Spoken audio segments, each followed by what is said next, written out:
दोस्तों, मुझे बहुत अच्छा लगा कि आप लोगों ने मुझको यहां पर बोलने के लिए बुलाया। मैं आभारी हूं। मुझे हमेशा वर्कर्स से, पेरेंट्स से, टीचर से बात करने में बहुत अच्छा लगता है। अगर हम ओल्ड पेंशन स्कीम की बात करें तो हमें यह समझना चाहिए कि एक एक छोटा छोटा अधिकार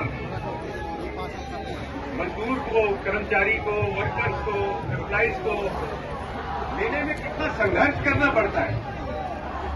ये सैकड़ों सालों की लड़ाई होती है जो कुछ मिलता है कर्मचारियों को।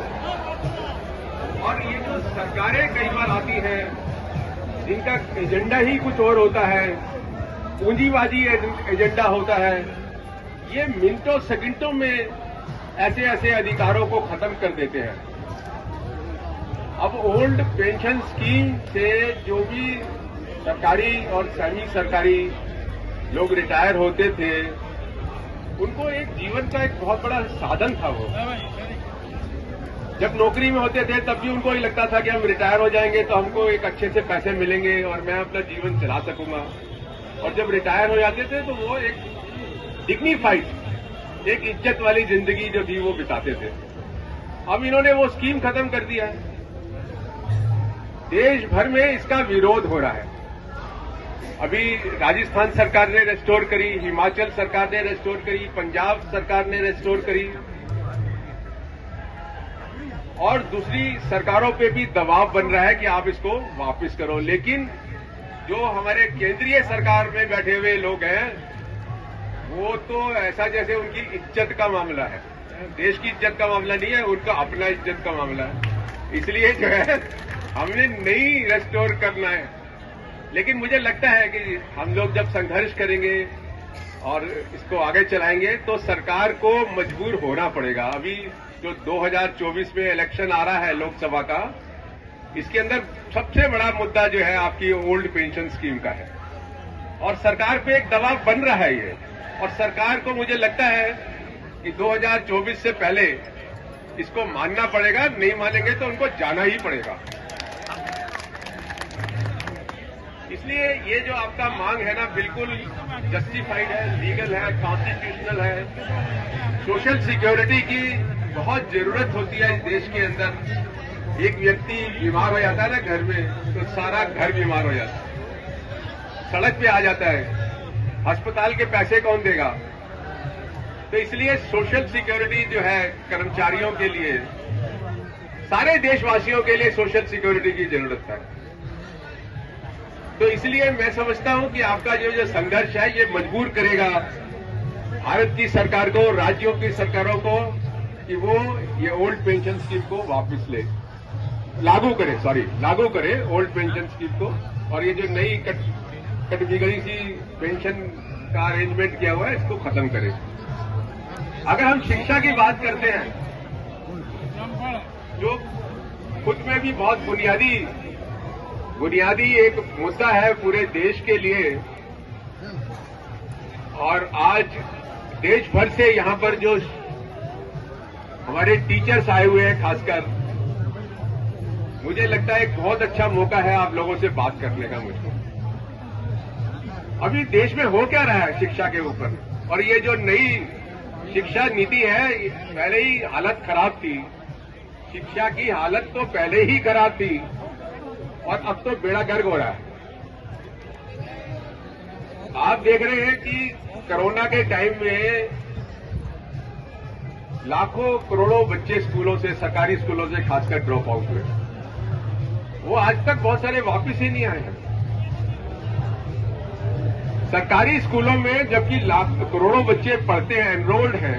अभी 4 दिन पहले की भी एक रिपोर्ट छपी है अखबार के अंदर, और मैंने खुद भी पिछले 4-5 साल के अंदर बहुत सारे राज्यों में सरकारी स्कूलों को विजिट किया है और देखा है कि जितने एनरोल्ड हैं 50% से ज्यादा बच्चे स्कूल में आते ही नहीं है।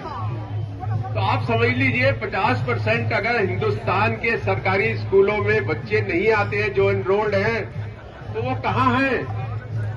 ये बहुत बड़ा मुद्दा है। कहाँ है वो? कहीं ना कहीं काम कर रहे होंगे। तो आप चाइल्ड लेबर को आपने कितना मल्टीपल बढ़ा दिया देश के अंदर। ऑलरेडी चाइल्ड लेबर जो था वो 6-7 करोड़ तो ऑफिशियली देश में चाइल्ड लेबर था, और अभी जो आपकी नीति है उससे तो चाइल्ड लेबर और बढ़ गया है। जहां तक बुनियादी सुविधाओं की बात करें अगर हिंदुस्तान के अंदर, तो ये देखने को मिला है कि लगभग सभी राज्यों के अंदर जो बुनियादी सुविधाएं होनी चाहिए एक स्कूल के अंदर वो ही गैरहाजिर है।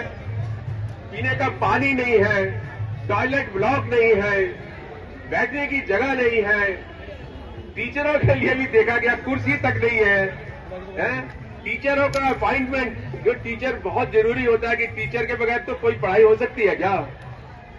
टीचर का अपॉइंटमेंट ही नहीं है। ऑफिशियली आज 10 लाख टीचर्स की जो वैकेंसी है, पोस्टेज है, वो देश भर में सरकारी स्कूलों के अंदर खाली पड़ी है। कैसे होगा? हालात ऐसे बनाए जा रहे हैं, ये सब जानबूझ के किया जा रहा है। ये पूरी राजनीति है कि सिर्फ जो प्राइवेट स्कूल्स हैं, जो पूंजीपति चला रहे हैं, पूरी तरीके से उन्होंने अपनी फैक्ट्री वगैरह बंद करके जो है स्कूलों की चेन शुरू कर दी है प्राइवेट स्कूलों की। उनको कैसे तरक्की करना है, और उसकी तरक्की कब होगी? जब सरकारी स्कूल नीचे जाएगा। तो ये एक पूरी एक जानबूझी जो है नीति है सरकार की। और ये जो आपकी शिक्षा नीति है, नई शिक्षा नीति, जो कहता है कि स्कूल में आने की जरूरत ही नहीं है, टीचर की भी जरूरत नहीं है, वीडियो दे देंगे, वीडियो पे आप अपनी पढ़ाई कर लेना है, और ईमेल से अपना जो है एग्जाम पेपर दे देना, और हम भी ईमेल से आपको बता देंगे। क्या ये संभव है? ये क्या मजाक हो रहा है? मुझे लग रहा है करोड़ों बच्चे जो गरीब लोगों के बच्चे हैं इस देश के अंदर, उनके साथ तो लिटरली मजाक हो रहा है। इसको कौन उठाएगा? मुझे तो आप लोग दिखते हैं कि आप ही हैं जो उठा सकते हैं, क्योंकि जो शिक्षक है वो एक एजुकेशन का बैकबोन है, रीढ़ की हड्डी है। शिक्षक इतनी जरूरी है, शिक्षक के बगैर कोई शिक्षा नहीं हो सकती देश की। इसलिए मैं समझता हूं और मैं आपसे कहना चाहता हूं कि आप लोग इस जिम्मेदारी को उठाओ। जो हमारे पेरेंट्स हैं, जो बच्चे हैं, जो आपके कांटेक्ट में हैं, उनको मोबिलाइज करो। उनसे अलग होकर आप एक ताकत नहीं हो, उनको अपने साथ जोड़ने से आप एक ताकत हो। उनको बताइए कि एजुकेशन कितनी इंपॉर्टेंट है उनके लिए, क्या क्या हो रहा है। और मैं ये समझता हूं कि अगर शिक्षक, देश का शिक्षक और देश का अभिभावक और देश के बच्चे अगर एकजुट हो जाए तो सरकार आइसोलेट हो जाएगी, एक तरफ हो जाएगी, स्कूल मैनेजमेंट एक तरफ हो जाएंगे। आज आप प्राइवेट स्कूल्स में देखिए क्या हो रहा है। प्राइवेट स्कूल में जो प्राइवेट स्कूल हैं वो सरकार को भी लूट रहे हैं, वो टीचरों को भी लूट रहे हैं, एम्प्लॉइज को भी लूट रहे हैं, पेरेंट्स को भी लूट रहे हैं। ये हो क्या रहा है देश के अंदर? जो पेरेंट अपने बच्चे को सरकारी स्कूलों में नहीं पढ़ा पाता क्योंकि कंडीशंस खराब है, मजबूरी में प्राइवेट स्कूल में भेजता है, वहां पे लुटता ही चला जाता है वो। आज कितने केसेस आ रहे हैं जहां ये पता लग रहा है कि वो फीस नहीं दे पाया तो उसका वो जो है एडमिट कार्ड रोक लिया, उसको एग्जाम, बोर्ड के एग्जाम देने से भी नहीं दिया। तो मैं आप लोगों से ये उम्मीद करता हूं कि आप जो अभिभावक हैं उनको अपने से अलग मत समझिए, उनको अपने साथ जोड़ने की जरूरत है। आप उनके गांव में जाइए, जाते भी हैं, बहुत सारे हमारे टीचर ऑर्गेनाइजेशन जो है वो विलेजेस में जाके पेरेंट्स से बातचीत करते हैं। मुझे लगता है एकजुट होकर एक नीति बनाइए तो ये स्कूल बच जाएंगे। और आप ये समझ लीजिए कि अगर सरकारी स्कूल नहीं रहा और सरकारी स्कूल सही तरीके से नहीं चला तो आने वाले वक्त के अंदर जो हमारे गरीब लोगों के बच्चे हैं उनकी पढ़ाई और खत्म हो जाएगी और स्कूल के उससे बाहर हो जाएंगे। क्या हमारे देश में आजादी हमने इसलिए ली थी कि हमारे बच्चों के साथ इसलिए अन्याय हो क्योंकि वो गरीब के बच्चे हैं? है?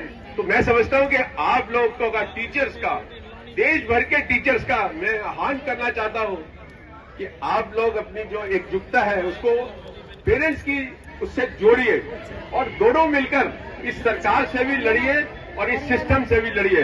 अगर आप ऐसा करते हैं तो मुझे उम्मीद है कि आने वाले वक्त के अंदर हम बड़ी बड़ी लड़ाई कर सकेंगे। क्या अच्छा नहीं होगा कि एक टीचर जो है वो पेरेंट के राइट्स की बात करे, बच्चे के राइट्स की बात करे, और एक पेरेंट जो है वो टीचर्स के राइट्स की बात करे? अगर ऐसा होता है तो क्या समझते हो कि कुछ बदलाव नहीं आएगा? आज सिर्फ टीचर अपनी डीए टीए ये और वो उसकी बात करता है, उससे निकलो, जोड़ो, सारे देश को जोड़ो। आप लोग बहुत इंपॉर्टेंट और चीजों को समझते हो, अपने से बाहर निकलो और देश के सारे लोगों को अपने साथ जोड़कर अपनी लड़ाई को आगे चलाओ। इसी से देश एक अच्छा होगा और हम लोग जीतेंगे। थैंक यू, जिंदाबाद।